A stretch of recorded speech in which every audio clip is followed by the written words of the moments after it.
Well, hello, it's Gwynoro Jones here. I'm going to start a new series, with the permission, of course, of the editor, Alan Evans. A series about my people. In other words, people I knew who made an impact throughout life, known in other circles, not just politics. And we're starting with one such person today, Alun Gibbard. An author, a novelist, a broadcaster, a writer. He writes for Golwg, the Welsh language magazine as well. You name it, Alun Gibbard has done it. Over 30 books, mind. Only one other person, I reckon, or so I'm told, Lynn Ebenezer, has written more than Alun. Well, Alun, welcome. Thank you very much, diolch yn fawr. Let's start with in the beginning, under the Dechreuad. Where did you see the light of day? I first saw the light of day back in the east, in Dowlais Top, to be accurate. My father had accepted a call to be a minister of a chapel in Dowlais, Pen-y-Wern, and about a year later, I came in to the world. So my first formative years, I lived there for the first 5 years of my life, and I'm really grateful for that because it gave me so much. It was a very historical place that I've come to realise. If I turned right outside from our house, you'd pass the house where the historian Gwynalf Williams was brought up. Oh, really? And if you turned left outside the house, near where my dad had a garage for the car, you passed the place where Laura Ashley was born. So you were surrounded by history of all sorts. And you the felt you were in ironworks. an important place. Absolutely, and that's increased over the years. And it also gave me the use of both languages. Only spoke Welsh in chapel and in the house, and only spoke English outside. So I've been very fortunate to have both languages side by side from day one. And from there, after a few years? From there, my dad then moved as a minister to Binie, outside Llanelli. So we moved from the industrial east to the more rural west. I came closer to my father's own roots because his family is from the Gwendraeth Valley. So we were coming closer then to where my father came from. And I then went to Bryn Siarfel Primary School. I always used to say that, yes, there are two Welsh primary schools in Llanelli. It's not only Dewi Sant. Bryn Siarfel existed as well. And I was proud of that. And still am. And then from there to Llanelli Boys Grammar School, and that was a big shock. A school and primary school of 120 kids, that's it, to a grammar school of 960 boys. It was a big change. A well-known grammar school. Absolutely, and I loved the school as well. Famous for rugby, that's right. Which I didn't excel in because the teams were so good. I think I scraped into the thirds a couple of times. When I think back, quite a few rugby internationals came from Gwendraeth. Equally, a lot came from Llanelli. Yeah, it was part of the culture. Yeah, Terry Price, Stuart Davis, and a few others. Well, we better stop talking about those reminiscences. Let's go on to your first song. First choice of music is the first LP I bought from Woolworths in Swansea when I was living in Binie. It's Emerson, Lake and Palmer, Pictures at an Exhibition, and this is one of the tracks from there, which is a real foot stomper, very hard to sit still to, Nut Rocker.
Okay, nut rocker. That's it. I'm amazed that you chose that. You know, in my day it would have been Mario Lanza and things of that kind, but each one to his own. Absolutely. Different generation. Yeah. Okay, we are now leaving school. Left Llanelli Grammar School. What next? I went to do my degree in what was then called the Polytechnic of Wales, University of South Wales, now in Treforest, in Pontypridd. And it was a humanities degree. And my choice of college and degree was not to the satisfaction of my headmaster at all. He wasn't happy. He thought I should go to a more traditionally acceptable university to do a more traditionally acceptable degree. All right. But I was adamant. I said, no, I want to do humanities in Treforest. And that's what I ended up doing. And it was great. As much as the education itself, which is quite broad, I was also one of the youngest on the entire degree course because there were many people there because of the nature of polytechnic education who had come from different parts of their life to study again. There was a man on the same degree as me who was in his late 60s. There was a former trade unionist from Ebbw Vale Steelworks who'd been made redundant. There was a woman who'd just been divorced and wanted something to do. So I had all that, and that was as much a part of the education as the actual course itself, and it was great. I loved it. Yes, people with life experience. Yeah. A bit like the School of Hard Knocks. It was at times. Not quite as bad as that, obviously. No, and there were a lot of sheep in that college as well. Yes. You moved then from there to your first job. As soon as I graduated, I had a job with the BBC. There was an extremely popular and long-standing flagship Welsh programme called Heddiw. Pretty much like the Nationwide of its day, if you want to compare. And I had a job as a researcher with Heddiw. And I was, as it turned out, I was the last researcher Heddiw had because the programme was finished in order for S4C to start in 1982. And that was a great start, working with experienced broadcasters such as Betty George and Gwyn Llywelyn, which was a fantastic grounding for me. Yes, and Betty is going strong. I meet her, I see her from time to time. Yes. So, but you, after a period of time, I don't know what, 10, 15 years or whatever, you went on your own, as it were. Well, I worked with BBC News for about 8 or 9 years, and then I wanted to work on other types of programmes and not to be stuck in news, basically. I ended up, the first thing I think I did was to present a motoring series, kind of a Top Gear kind of programme on S4C, and ended up presenting 4 of those. Which meant, amongst other things, having a car for a week at a time, different cars, to try them out and to test them. When I had some of the nicer cars, like Porsches, the number of my friends seemed to increase, strangely enough. Ah, really? Well, so where did the writing come from then? Was it in the blood, as it were, or in one of your ambitions? Or since my days in primary school in Bryn Siarfel, I'd always wanted to write. I enjoyed writing essays. I won essay competitions in Llanelli Boys Grammar School, but unfortunately the study and the television took that away, but not completely, because it was in the back of my mind always. I want to write. And in the end, I tried to write while I was working in television. I couldn't do both. So I thought the only way to do this, even though I'd had fantastic experiences in broadcasting, met people throughout Wales, people who were well known, and did some programmes with Desmond Tutu, with Lech Fawcett, Ian Paisley. Even though it had given me those opportunities, I still wanted to write. So I had to take the step. Fulfilled. I had to, no, exactly. I had to take the step. So I left broadcasting after 26 years in order to write full time. When you started writing, what was it? Was Lolva your first port of call? I went round to see, I didn't know the book world, I'd known the broadcasting world. Thinking, yeah. So I went round to visit quite a few of the Welsh publishers just to see what was what and how the market was going and what was doing well and what wasn't. And the Lolva were particularly good and supportive, and they still are. And they suggested that if I really wanted to kind of kickstart a writing career, that it would be good if I concentrated on some rugby books. Well, as somebody who was taken by my dad to see my first ever Llanelli game in September 1970, it was an absolute delight for me to be told that maybe rugby would be good to write about. I was quite happy to listen to that advice. Well, right. Well, let's hope we can cover these 3 or 4 in the time we have. Into the Wind. Yeah. With Alun James. Absolutely. That was, I think, if I'm looking back at everything that I've done, that was something that I'm most pleased with. It's had fairly good critical response. It's sold quite well. It's had a lot of profile. And the people in Italy, where Carwyn spent 2 years, have been extremely supportive as well. So that's an important book for me. We'll take a little break there now for your second song. Right. And then we'll come back to that and the Scarlets and the All Blacks as well. Yeah. Okay. Well, one thing that started while I was in Boys Graham is my love of Dylan Thomas, his works and his life as well. And I'm lucky enough for the last couple of years to do a lot of work with the house where Dylan was born in the Uplands in Swansea, number 5 Cwm Donkin Drive. And a really good friend of mine, Lorraine King, has written a song about the house where Dylan Thomas was born. Watch as ships go sailing by across the rooftops in the night, looking out of Swansea Bay, dreams of where he'll sail one day. Die-da-die-da-da-da-die, number 5 Cwm Donkin Drive, secret places hide and seek, through Cwm Donkin Park he sneaks, out to play in Warmley's gang, skipping, laughing as they ran. Here are things which make me smile, memories of days gone by, faithfully restored to be same as in 1914. Die-da-die-da-da-da-die, number 5 Cwm Donkin Drive. Die-da-die-da-da-da-die, number 5 Cwm Donkin Drive. So the house sighs with relief, all is well now it's revealed. Through the fallen wall we see Dylan's view to the mumbling sea. Room to room I walk in trance, everywhere my eyes can dance, back into an age we've lost, looking out for Dylan's ghost. Die-da-die-da-da-da-die, number 5 Cwm Donkin Drive. Die-da-die-da-da-da-die, number 5 Cwm Donkin Drive. Die-da-die-da-da-da-die, number 5 Cwm Donkin Drive.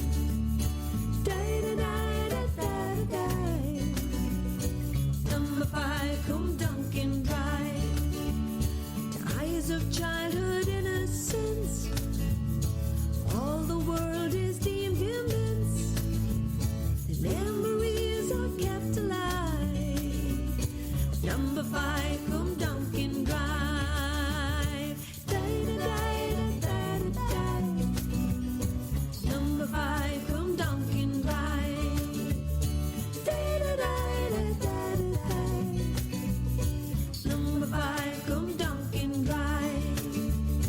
Number 5 Cwm Donkin Drive. Number 5 Cwm Donkin Drive. This is Llanelli Talk Radio. There we go. Lorraine King from Gleis, number 5 Cwm Donkin Drive. Famous place. Yep. Singing about a famous man, of course. Yes.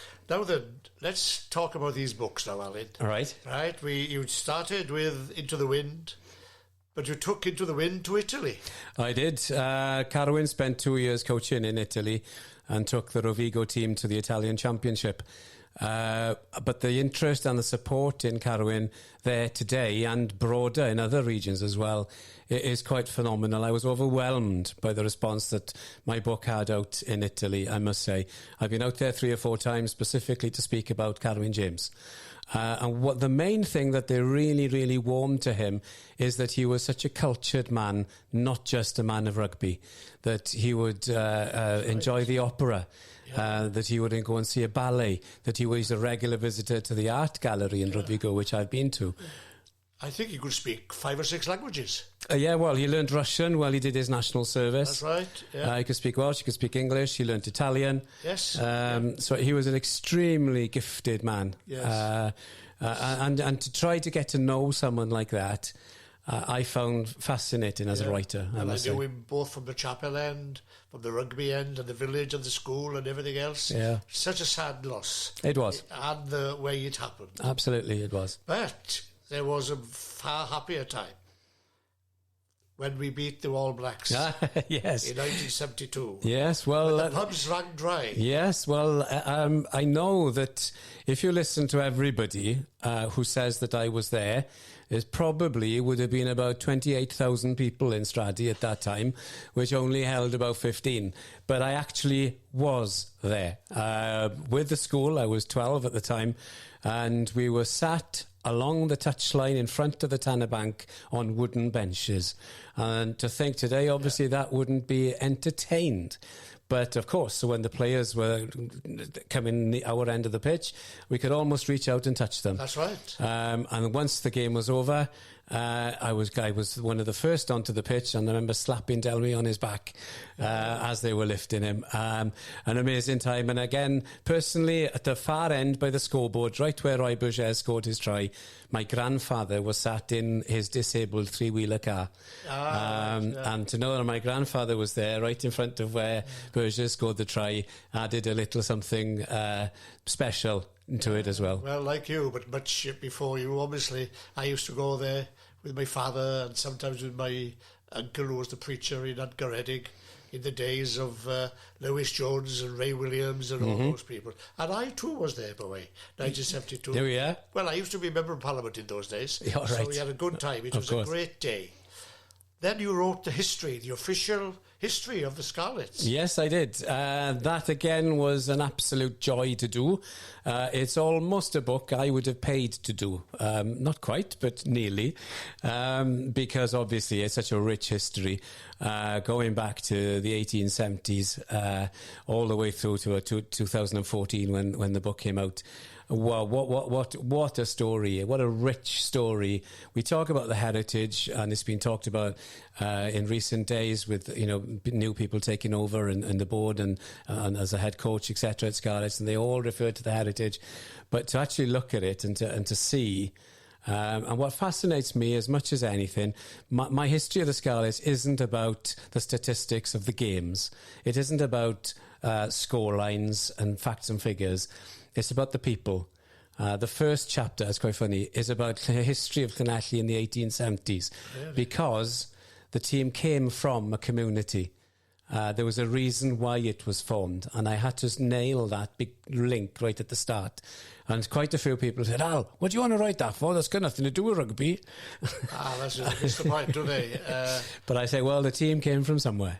Well, that's right. I often say, if you don't know where you're coming from, you don't know where you're going to go. Yeah, so that was... It's the important thing, isn't it? Yeah, and another thing that I thought was important for that book was there's over 300 photographs in it, because I thought it was important to have a pictorial record as well as anything else, and you can dip in and out of it. There are so many other books here. Derek Bevan. Yes, that was fun. Nigel Owens. That was fun. That was a lot of fun. You might not think so, but it was looking at the game of rugby through two referees, the two Welshmen who have refereed a World Cup final. That's right. And that was the link that brought them together. For me personally, Nigel is from Mynydd Cerrig. I mentioned earlier my family from Mynydd Cerrig, my father's side, and Nigel is from that village as well. But on top of that, it was great to see the game through two refs, but one who'd retired and one who was still working as a ref. Well, you had such experiences, my good friend. You know what I mean? It's envious listening to you talking about these people and the events. It's your third song, Alan. Well, my third song is for the times that we're in, I think, if you want to put it that way. Through all the coronavirus and all the lockdown, etc., I think this is a song that is quite nice and quite uplifting and hopeful. People say to me, oh, you gotta be crazy. How can you sing in times like these? Don't you realize Don't you know the score? How can you sing when so many others grieve? People say to me, what kind of fool believes that a song will make a difference in the end? By way of a reply, I say a fool such as I, who sees a song as somewhere to begin. A song is somewhere to begin. The search for something worth believing in. If changes are to come, there are things that must be done, and a song is somewhere to begin. And people say to me, oh, you gotta be crazy. How can you dream in times like these? Don't you read the news? Don't you know the score? How can you dream when so many others grieve? People say to me, what kind of fool believes that a dream will make a difference in the end? By way of a reply, I say a fool such as I, who sees a dream as somewhere to begin. A dream is somewhere to begin. The search for something worth believing in. If changes are to come, there are things that must be done, and a dream is somewhere to begin. And people say to me, oh, you gotta be crazy. How can you love in times like these? Don't you read the news? Don't you know the score? How can you love when so many others grieve? People say to me, what kind of fool believes that love will make a difference in the end? By way of a reply, I say a fool such as I, who sees a love as somewhere to begin. Love is somewhere to begin. The search for something worth believing in. If changes are to come, there are things that must be done, and love is somewhere, and a dream is somewhere, and a song is somewhere to begin. This is Llanelli Talk Radio. Well, that was Sarah Townsend. Somewhere to begin. Good title. Absolutely. Because we all must begin somewhere. Are we trying to get out of lockdown? We've got to begin right. somewhere to move ahead. Well, as before the song, we were on about Derek Bevan, Nigel Owens, and then I'm reminded you did Delby Thomas, George North, Foxy Jonathan Davis, David Jones. You've been with some big people. Yes, that's the one thing that's continued throughout my broadcasting and my writing of books, really, and the stories I've done for Golwg magazine and other things. Basically, I've spent all my working life telling stories, but in different ways, either through books, radio, television. But it's telling stories and people's stories. That's what I'm interested in. But there are other famous people. Howard Marks. Yes, people. How did you end up writing that one then? No, I've written 2 books with him, which was one in Welsh, one in English. It all started in a pub in Larne, actually, during the Larne Weekend Festival. He was there, and I was there in the Mariners at the same time as him, and I ended up having a conversation, and we shared a drink together. And he started to talk about Wales and his view of Wales. And he said, as far as I'm concerned, he said, there's 2 Wales in my life. The one that I couldn't wait to get out of, and the one now that I want to embrace again. And I turned to him and I said, Howard, there's a book in that. And from there on, we started the discussions, and that's what happened. His attitude towards his country where he was born, basically, and how that changed over the years. Where was he living? Was he living in Larne in those days? No. He lived in Leeds. He had a flat in Leeds, and he had a share in a restaurant round the corner from the flat. And his contribution to the restaurant, that I think it was every Thursday that he had to sit in the same seat in the restaurant, so that if people wanted to go and see Howard Marks there, they knew where and when he was there. But now he was in Leeds then. Again, a restaurant owned by another Welshman, a guy from Port Talbot. Well, there was a lot of publicity about Howard Marks, wasn't there? Yes, he was the world's most wanted man at one time with Interpol and drug dealing, and people have questioned me often and regularly as to why on the earth I got involved with such a person. Well, we had many open and frank discussions about his life and about what he believed in, and all I would say is, without endorsing of necessity what he did, but neither would he if he broke the law, and he was punished for it in prison for years. My contribution to him, he was a lovely person. Mr. Nice is the nickname that he had, and he really was a nice guy. But on top of that, he made me challenge my preconceived ideas. He made me think why I said things. Yeah. Well, and he was great for that. Yeah. Well, to another one now, but this is more sad. April Jones. Yeah, that was one of the most... Pink Ribbons for April. Probably the most difficult book that I've written, based on the tragic case of a young 5-year-old girl from Machynlleth being taken and mistreated and then killed. The book really is about the way that Machynlleth responded to that tragedy. As a small northwestern Wales town, I went up to Machynlleth regularly for the first year after the event, and then the book was published a year to the day that she was taken. It's looking at how the community responded and all the different ways they dealt with what they were going through. Did you get a feeling every time we were going there of the sadness that was in the town, or was there? Oh, yeah, absolutely. And I met April's parents a good few times, because I don't include them much in the book. It wasn't the time to do that. It was too soon.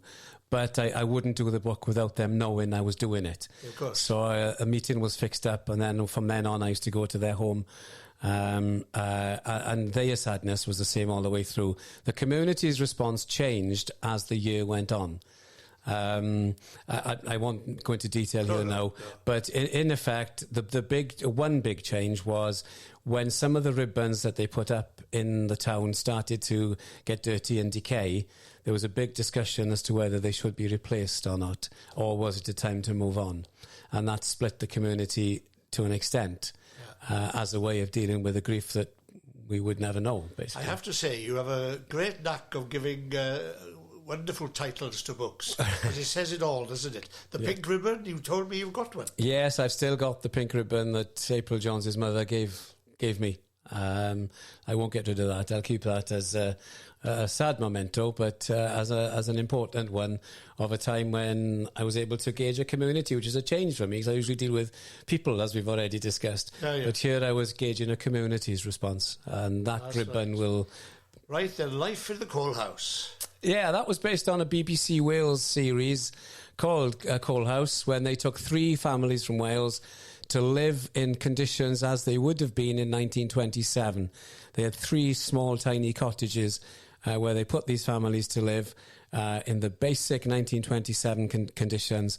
And I did a book with one of the families, the Griffiths family from Cardigan, mother, father and 3 children, and looking at how they went through the experience of making the TV programme and living in those 1927 conditions. So that was good fun. Yes. Well, yeah, I watched that series as well. It was an amazing time. Oh, absolutely. Hard times. Yeah, you got to see what our ancestors went through. That's right. Well, of course, I was born during the war, 1942. I remember certain aspects of what they had, such as the outdoor toilet without water and without electricity.